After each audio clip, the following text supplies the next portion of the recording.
আজকে গিয়েছিলাম জাহাজবাড়ি স্বপ্নতরী পার্ক এবং 100 ফিট মন্দির। এই জাহাজবাড়ি স্বপ্নতরী পার্কে ঢুকতেই প্রথমে পড়বে মালটার গাছ। এখানে টিকিট নেয় 10 টাকা। সবচেয়ে বড় কথা হচ্ছে যারা কক্সবাজার যাতায়াত করেন তারা কক্সবাজার থেকে 20 কিলোমিটার আগে এই স্বপ্নতরী পার্কটা দেখতে পারবেন। আর এখানে হচ্ছে বাচ্চাদের কিডস জোন আছে, ঘোরার মতো অনেক জায়গা। চারপাশে হচ্ছে রাবার বাগান।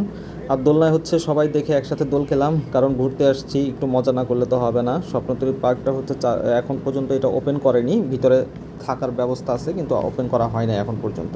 ভিতরের চারপাশটা অনেক সুন্দর। এরপরে চলে আসছি 100 ফিট মন্দিরে। এর দুই পাশে হচ্ছে রাস্তার দুই পাশে মূর্তিগুলো সাজা রাখছে, দেখতে খুব ভালো লাগছে। সিঁড়ির দুই পাশে মূর্তিগুলো রেখেছে, উঠতে এবং নামতে দেখতে খুব ভালো লাগে। আর 100 ফিট মন্দিরটা এখন পর্যন্ত অনেক বড়। আরেকটা তৈরি হচ্ছে 150 ফিট মন্দির, সেটা দেখতে যাব, এখন পর্যন্ত তৈরি হয়নি।